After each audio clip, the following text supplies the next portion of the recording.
rabnaa inaan la tartano dunida waxaan rabnaa dadkeena iyo dalkeena inaan xoreyno waxaan rabnaa inaan dhaqaalaha wadanka kobcino dhaqaalaha wadankana laguma kobcin karo dadku haddaanay xirfad lahayn haddii la isbarbar dhigo marka xirfad laawayaasha iyo kuwa xirfadda leh waxaad og tahay in kuwa xirfadda lehi ay u dhow yihiin kuwa dhaqaalaha kobcin lahaa maadaama marka aan rabno in aan xorowno si aan u xorownana meesha ugu horeysa aan ka xoroobayna ay tahay inaan dhaqaalaha wadanka kobcino qof walba Soomaaliyeed isku filnaado noloshiisu ay wanaagsanaato si uu dalka iyo dawladnimada intuu u jeclaado u difaaco waxa loo baahan yahay dadku inay xirfad yeeshaan waxa ku xisaabtantaan Daawud Jeyte sanadkii uu ku jiray ardayda ay la dhiganaysay iyo maalintii maxadku uu burburay dalka anaga nagu dhagan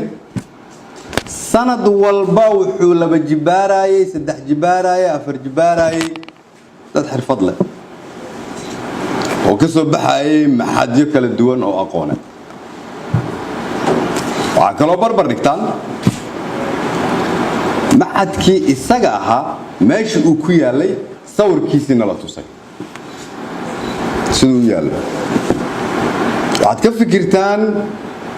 87 ama 8 haddii dalka Kenya ama Uganda ay lahaayeen maxad dhismihiisu saas oo gahay waxaad qiyaastaan maanta sida uu maxadkoodu u yaalo waxaan rabnaa marka dadka Soomaaliyeed waxaan daawanaya ama halkan fadhiya oo haddana aanan u qushuucayn meesha dalkooda uu joogo waxaan rabnaa wax sugu noqdo يعني نولل عادية أي نولل عادي هنا ومضى الصوماليين لنا يعني وحال ربا إن للدم قضوا حجيبا جوجنا أنا دي شيء جاي وحن جوجنا واحد كسر قادا إن الحول دقتها نعم نف أريا أما أري أكجر عصته وعال ربا نف كأريجا مركا قف كريرمي جاي وكود دالو sanad ama laba uu iibinayo meequu ka heli karaa waxa barbar dhigtaa kan wax soo bartay oo sameeya telefoon iPhone meeqa daqiiqay ku qaadataa ama saacadood inuu sameeyo meequu ka helaa waqti meequu geliyay taasad waxaad barbar dhigaysaa neefka ariga oo laba ama saddex sano dhaqanaysa haddii midna uu $1 yahay midna $50 yahay midna 10 daqiiqo ay ku baxdo midna 2 sano ay ku baxdo waxay idin sheegaysaa meesha aan dunida ka joogno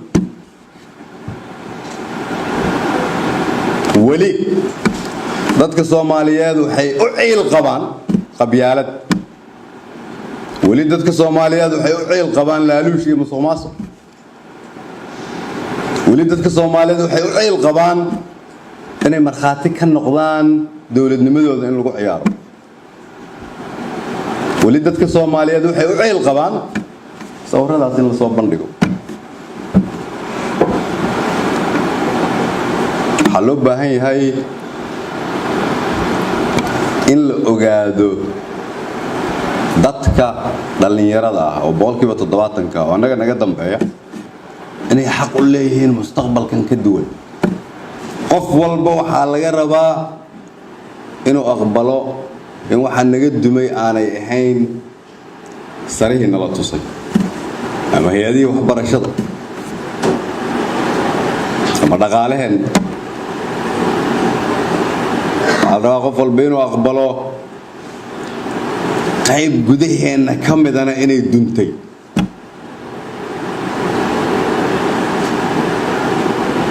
oo u baahan in dib loo soo dhiso tartiib sababtoo ah haddii meel aan isugu nimaadno oo aan saruhu inay dunsan yihiin aragno oo aanay nagu soo dhacayn meeqa sano ayay qaadatay in la dhiso sababta loo dumiyey maxay tahay